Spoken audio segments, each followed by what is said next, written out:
Halo semua, salam sejahtera Malaysia. Selamat datang ke channel Fels Lifestyle. Saudara-saudara yang amat dihormati, tuan-tuan dan puan-puan. Di saat usia Tun Mahathir mencecah 100 tahun.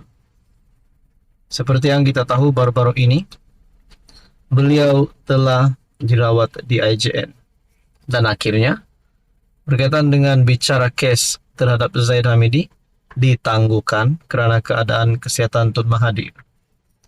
Mungkin ada yang tertanya-tanya, adakah Tun Mahathir larikan diri? Adakah Tun Mahathir nak mengelak? Ataupun memang sebenarnya Mahathir di dalam keadaan yang tidak mampu untuk datang ataupun menghadiri kes bicara tersebut? Nah, kalau nak cakap Tun Mahathir larikan diri, kita tiada berita berkenaan dengan itu. Namun, di dalam channel ini terdapat beberapa komen yang pasti mengejutkan Tun Mahathir dan penyokong Tun Mahathir.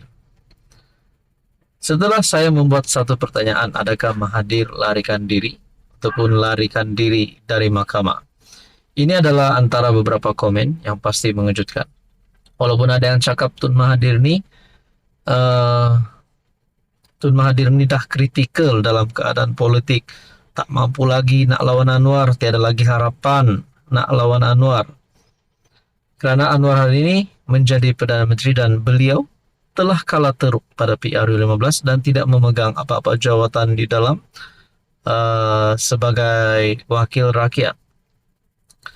Antara komen yang mengejutkan adalah tahan pasport Mahathir sebelum terlambat. Adakah Mahathir sebenarnya betul-betul mau larikan diri? Ada juga kata lebih baik lupakan politik. Dah rasa jadi PM 22 tahun. Tak puas ke? Masih nak jadi PM ke? Satu komen panjang di sini yang pasti mengejutkan. Mempunyai maksud yang tersirat di dalam komen ini.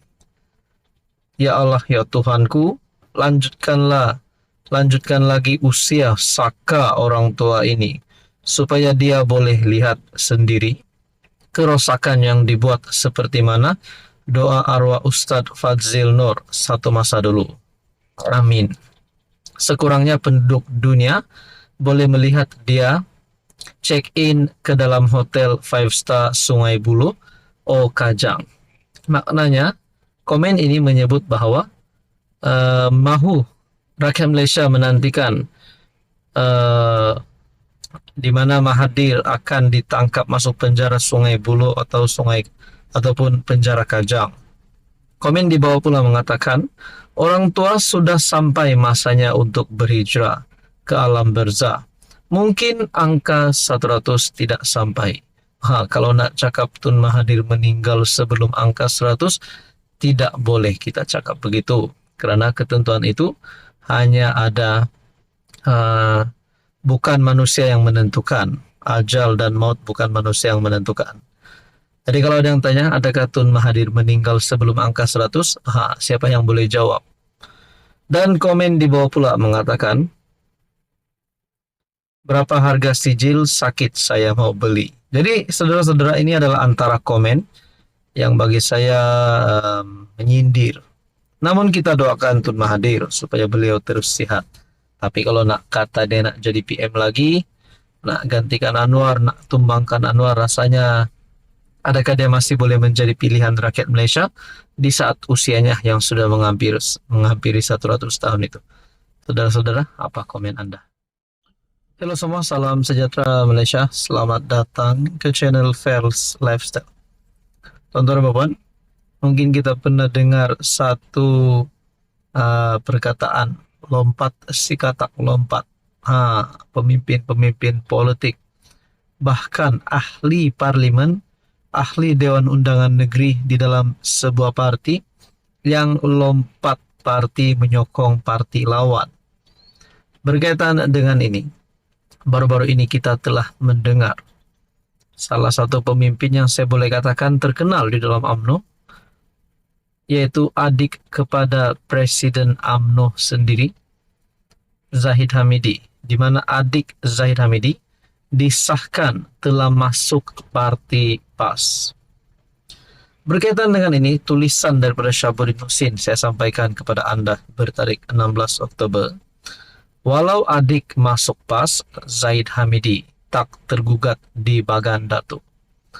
Mungkin ada yang mempersoalkan, selepas adik Zahid Hamidi masuk PAS, adakah beliau pun akan mengikuti langkah yang sama, jejak yang sama? Ataupun ada ahli parlimen, ahli Dewan Undangan Negeri, ataupun pemimpin di kalangan UMNO, ataupun Barisan Nasional yang juga akan mengikut jejak langkah yang sama seperti yang dibuat oleh adik Zaid Hamidi. Dalam tulisan ini, minggu ini boleh dianggap minggu yang penuh kejutan buat Presiden UMNO, Ahmad Zaid Hamidi.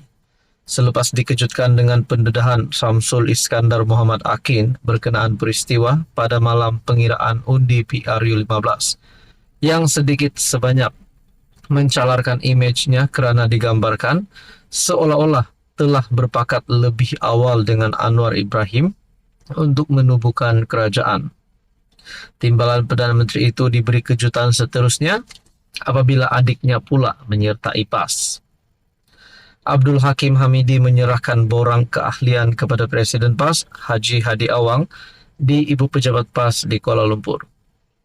Adik Presiden UMNO dilaporkan berkata keputusannya meninggalkan UMNO dan menyertai PAS adalah kerana ingin kembali kepada perjuangan bapaknya, Hamidi Abdul Fattah, yang sebelum ini merupakan seorang aktivis PAS. Beliau menjelaskan bapaknya bagaimanapun kemudian menyertai UMNO kerana mengikut jejak langkah Zaid Hamidi lantaran yakin parti itu sebagai parti Melayu yang komited menjaga Islam. Adakah di sini Zahid dan adiknya dalam keadaan yang tidak mempunyai satu persefahaman yang baik? Namun Pak Zarkashi juga ada membuat kenyataan. Dengan adik Zahid Hakim Hamidi menyertai PAS, tidak menjadi kudis kepada UMNO. Dengan penyertaan Hakim Hamidi ke dalam PAS, gambaran kasar yang sedang terbentang ialah beliau seolah-olah sedang dipersiapkan sebagai calon PN untuk bertanding di Bagan Datuk pada PRU 16 akan datang. Dikira-kira oleh kerana Zahid hanya menang dengan majoriti 348 undi, mengalahkan Syamsul Iskandar yang didatangkan dari Melaka pada PRU lalu, itu pun sebab kiraan semula undi dihalang oleh Anwar. Peluang PN untuk menang di Bagan Datuk dilihat lebih cerah jika adiknya sendiri diletakkan sebagai calon. Adakah dengan ini Zaid Hamidi berisiko untuk hilang jawatan ataupun hilang kerusi ahli parlimen Bagan Datuk pada PRU 16 akan datang? Ataupun dengan keluarnya adik Zahid Hakim kepada dari UMNO pergi ke parti PAS, adakah dengan ini menunjukkan kepimpinan Zahid sebagai Presiden UMNO adalah tidak baik? Nah, ini semua menjadi persoalan. Saudara-saudara yang amat dihormati, apa komen Anda?